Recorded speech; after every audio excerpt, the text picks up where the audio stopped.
네, 이제 은퇴 후 재무 문제에 대해서 좀 이야기를 나눠보도록 하겠습니다. 자, 지난주까지 각종 연금과 그리고 주요 보험에 대해서 자세히 알아봤는데요. 자, 이번 주부터는 본격적인 은퇴 재무 설계에 대해서 알아보도록 하겠습니다. 자, 한국투자증권 은퇴설계연구소의 강성모 소장님 자리하셨습니다. 안녕하세요. 네, 안녕하세요. 네, 안녕하십니까? 네. 은퇴 재무 설계 참 많이 쓰는 말인데요. 그 정확한 정의가 궁금합니다. 그리고 일반적인 재무 설계와는 어떻게 다른지 차이점도 있을 것 같은데요. 네, 일반적으로 그 재무 설계라고 하면은 어떤 재무적 목표를 달성하기 위해서 소비, 저축, 투자 등등의 계획을 세우고 그걸 실행하는 네. 장기적인 자산 관리 과정을 말하는데요. 네.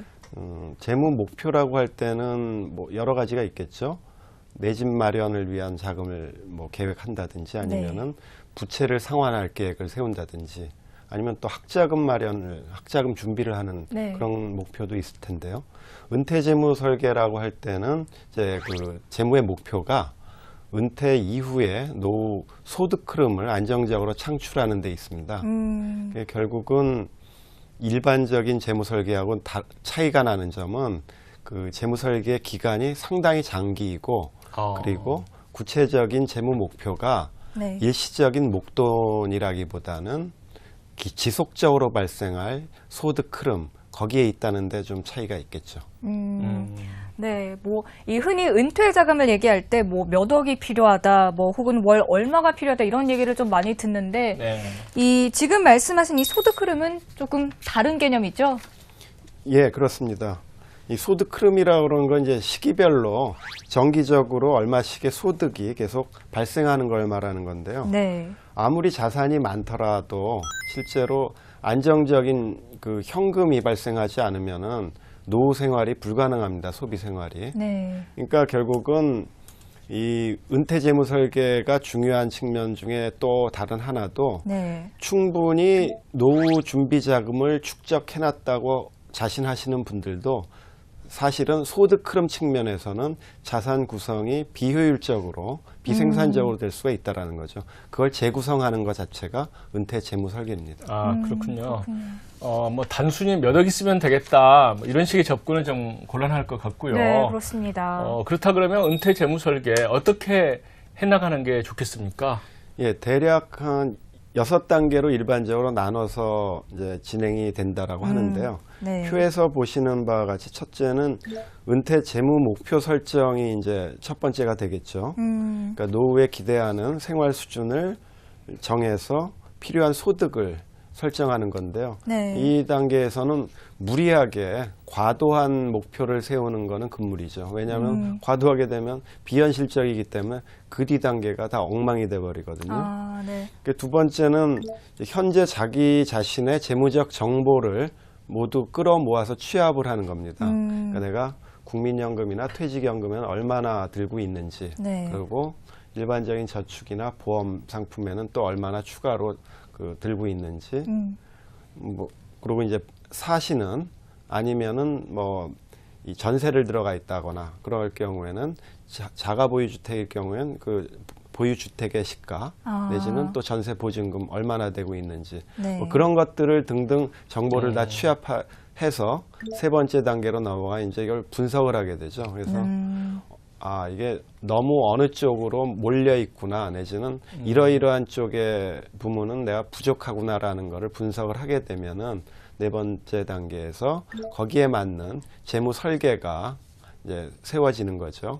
그래서 추가적으로 저축은 얼마를 해야 되고 어떤 부문의 비중을 더 높이든지 낮추든지 해야 된다 등 그런 재무 설계가 완성이 되면은 마지막으로 그걸 집행하게 되고요. 최종적으로는 그게 이제 제대로 집행이 되고 있는지, 그러니까 실제로 계획한 대로 그 결과가 지속적으로 나오고 있는지, 아니면은 또 본인의 상황이 바뀔 수도 있는 거 아닙니까?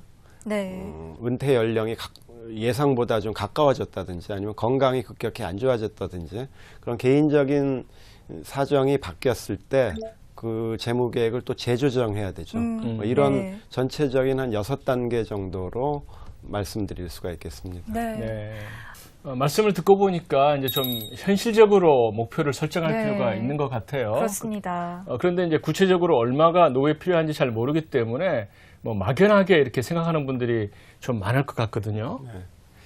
그 은퇴 재무 설계가 무슨 부자 만들어주는 재테크가 절대 아닙니다. 네. 그러니까 기본적으로는 이제 현재의 소득이나 소비 수준에 맞춰서 노후 생활이 그대로 유지가 되는데 그게 일차적인 기본적인 목표거든요. 네. 그러니까 은퇴 재무 설계를 했다고 그래서 뭐 지금보다 훨씬 나아지고 유복해진다 뭐 이런 것들을 비현실적으로 기대하시면 안 되고요. 네.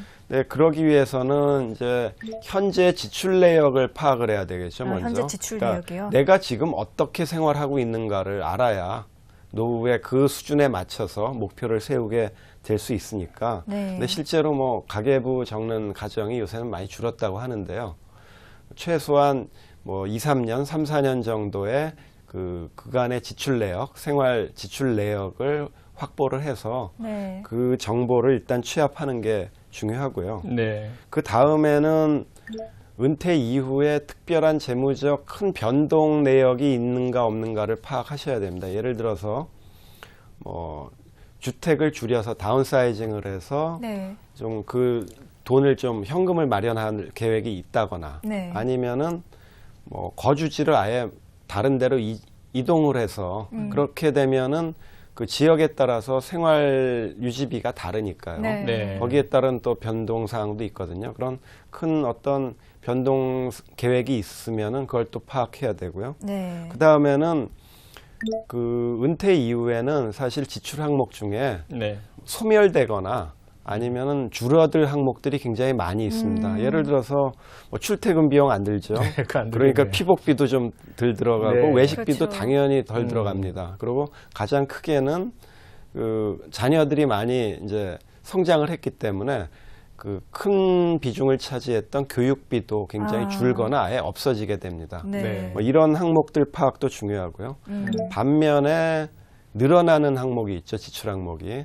그건 절대적으로 의료비가 될 네. 겁니다. 네. 그러니까 그런 항목들에 대해서는 또 이 가중을 하시고 네. 그 다음으로는 이제 시간이 많아지지 않습니까? 네. 그러면은 상대적으로 그 생활비에서 차지하는 여가 활동비가 굉장히 커지게 되는 경향이 있는데요. 네. 각자의 뭐 만족도나 아니면 취미에 그 적합한 수준의 그 여가 활동비를 예상을 하시면 됩니다. 그리고 마지막으로 이 특수용도의 일시금 예상인데요. 네. 그건 뭐냐면은 그 정기적으로 발생하는 지출 항목 이외에도 뭐 자녀가 결혼을 할 때 필요로 되는 결혼 자금이라든지 아니면은 그 주택 수리비 그리고 노후 차량이 있으면은 정기적으로 차량 교체 비용이 발생하게 되거든요. 이런 일시적인 목돈 소요 항목도 체크를 하셔야 됩니다. 그렇군요. 네, 이 정기적인 지출 예산이 좀 잡힌다 해도 사실은 이 몇 살까지 이어질지는 사실 모르는 거잖아요. 네. 그래서 이런 부분은 좀 어떻게 해결해야 될까요?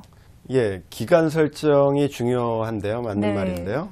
그러니까 최종 은퇴 연령이 몇 살이냐, 네. 그리고 또 예상 수명이 몇 살이냐, 거기에 따라서 뭐 지출 규모가 엄청나게 차이가 날 거 아니겠습니까? 네.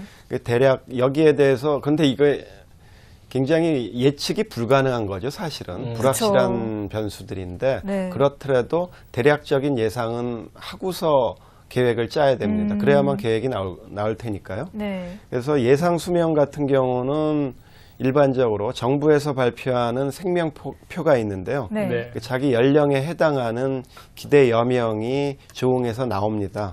그러면은 그것보다 이제 자기 건강 상태를 파악을 해서 나는 좀 위로 잡을 수 있겠구나, 낮춰 잡을 수 있겠구나, 뭐 이렇게 할 수 있는데요. 네. 평균적으로는 생명표에 나오는 기대 여명보다 이 생명표가 상의 어떤 기대 여명이 계속 늘어나는 추세거든요. 네. 그러니까 지금 나와 있는 상황, 그 기대 여명에서 대략 한 2, 3년 정도 이상은 2, 3년 정도. 늘려잡는 게 바람직할 것 같고요. 그리고 청년층 같은 경우는 또 중요한 게 이 예상 정년 연령이죠. 네. 근데 너무 비관적이고 보수적으로 잡을 필요가 없는 게 이제 고령화가 되면서 점차적으로 정년 연장 분위기라든지 아니면은 고령층의 고용 확대 가능성 등등이 계속적으로 존재합니다. 네. 그렇기 때문에 지금보다는 평균적인 정년 연령이 좀 올라갈 것이다 라는 걸 기준으로 세워서 자기의 정년 연령을 설정하는 게 바람직할 것 같습니다. 네, 네. 그렇습니다. 자, 오늘은 은퇴 재무 설계 첫 번째 단계인 이 은퇴 재무 목표 설정에 대해서 알아봤는데요. 자, 앞으로도 은퇴 재무 설계의 구체적인 내용을 각 단계별로 좀 꼼꼼히 따져볼 계획이니까요. 많은 관심 부탁드리고요. 자, 오늘도 역시 한국투자증권 은퇴설계연구소의 강성모 소장님 좋은 말씀 감사합니다. 고맙습니다. 네, 감사합니다. 감사합니다.